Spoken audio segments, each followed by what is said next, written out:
अस्सलाम वालेकुम। मैं हूं तनवीर साहर। अमरीकी सदर जो बाइडन ने अफ़गानिस्तान में तालिबान के कब्ज़े का सारा मलबा अशरफ गनी पर डाल दिया है कि हमने अरबों डॉलर 3 लाख ट्रेंड अफ़गान फ़ौज पे खर्च किए, 20 सालों से उन्हें तनख्वाहें हम दे रहे थे। अशरफ गनी कहता रहा कि फ़ौज लड़ेगी, लेकिन उसने गलत कहा। जो बाइडन अपना बयान देकर चलते बने और अमरीकी मीडिया उनसे सवाल ही करता रह गया। अब सवाल ये है कि वो 3 लाख ट्रेंड और जदीद असले से लेस अफ़गान फ़ौज कहाँ है?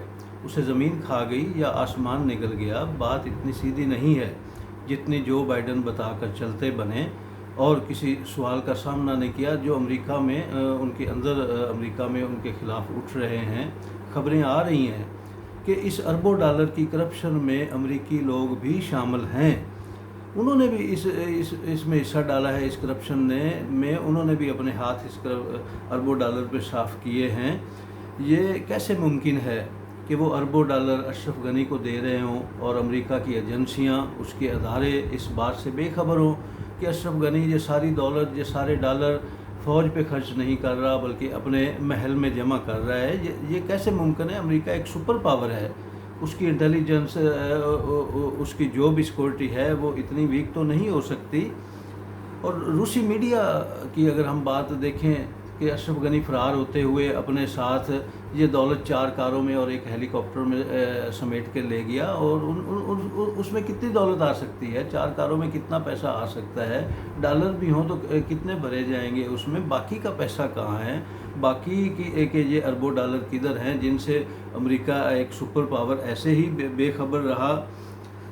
3 लाख ट्रेंड फौजी मैंने रखते हैं, कहीं पे भी मौजूद हो, 3 लाख अवाम कहीं पे मौजूद हो तो पता चलता है कि ये इतने लोग बैठे हैं। हैरान कुन बात यह है कि वो 3 लाख आर्मी कहाँ है? कहाँ गई? वो कहाँ गायब हो गई? रातों रात वो चली किधर गई? पहले दिनों में तो पता चला कि अज़बकिस्तान की तरफ कुछ फ़ौजी फ़रार हुए हैं, वो अज़बकिस्तान में उन्होंने पनाह हासिल की है, वहाँ से इस बात का इकरार भी किया गया। और कल भी एक खबर आई है सामने कि 46 जो फ़ौजी तैयारे थे वो अज़बकिस्तान की फ़िज़ाई हदूद में मौजूद थे, जिन्हें नीचे उतारा गया या वो नीचे उतरे और उनमें कुछ फ़ौजी मौजूद थे। तो बात यह है कि ये चंद एक फ़ौजी तो अफ़गान सामने आ रहे हैं जिनका पता चल रहा है, लेकिन वो 3 लाख फ़ौजी कहाँ है जिसका बार बार जो बाइडन के इंतज़ामिया कहती है या जो बाइडन कहता है, या हमारे सुनने में आ रहा था कि 3 लाख बड़ी ट्रेंड वहाँ पे अफ़गान गवर्नमेंट मौजूद है, वो काबुल का दफ़ा करेगी। वो तो अपना दफ़ा नहीं कर सके, वो तो काबुल का उन्होंने क्या करना? हकीकत ये है जो समझ आ रही है, ये 3 लाख आर्मी थी ही नहीं। ये अमेरिका ने, जो बाइडन ने या उनके अमेरिकी लोगों ने, उनकी एजेंसियों ने, उनके ऑफिसर्स ने, ये और अशरफ गनी ने शायद मिल के ये बोगस फाइलों में बना रखे थे। फाइलों के रिकॉर्ड में ये 3 लाख फ़ौजी मौजूद होंगे, हकीकत में इनका कोई वजूद नहीं है।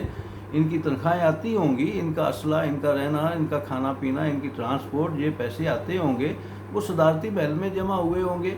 तो ये तो मुमकिन ही नहीं है कि अमेरिका को इस बात का पता ना हो। बात फिर वही है कि ये उतनी आसान बात नहीं है जितनी जो बाइडन ने कही, और वो चलते बने कि पूरे एक खित्ते का इशू है, खित्ते में मौजूद सारे ममालिक का इशू है, और वो आसानी से ये कह दें कि अशरफ गनी ने हमें मिसगाइड किया, वो कहता रहा फ़ौज लड़ेगी और फ़ौज नहीं लड़ी। ये बात ऐसी नहीं है। बात ये है अमेरिका को मौजूद ये इल्म था कि फ़ौज मौजूद ही नहीं है, इसीलिए उन्होंने अपने जो मुज़ाकरात थे वो भी तालिबान से किए दोहा में। अगर ये फ़ौज होती या वो समझते कि ये दफ़ा हो पाएगा तो वो अफ़गान गवर्नमेंट को तना ना छोड़ते मुज़ाकरात में, उनके साथ मिल के मुज़ाकरात करते। उन्होंने तो अपनी एक फ़रार की राह ढूंढी, वो तो यहाँ से निकलना चाहते थे, हर हाल में भागना चाहते थे, इसीलिए उन्होंने अपना जो है वो तहफ़्फ़ुज़ ढूंढा और रातों रात निकल गए। लेकिन वो तहफ़्फ़ुज़ भी कहाँ मौजूद है? अभी भी बेशुमार हज़ारों लोग हैं वहाँ पे फंसे हैं जो वहाँ से निकलना चाहते हैं। अफ़गानिस्तान के जो भी हालात हैं, जो भी ख़बरें सामने आ रही हैं, वो हम सब देख रहे हैं, पूरी दुनिया की नज़रें उस पर लगी हुई हैं। तो अमेरिका इतनी आसानी से ये अपनी शिकस्त का मलबा अशरफ गनी या किसी और पे नहीं डाल सकता। ये उसकी नाकामी है और उसकी पॉलिसियों की नाकामी है या उसकी इंटेलिजेंस एजेंसियों की नाकामी है।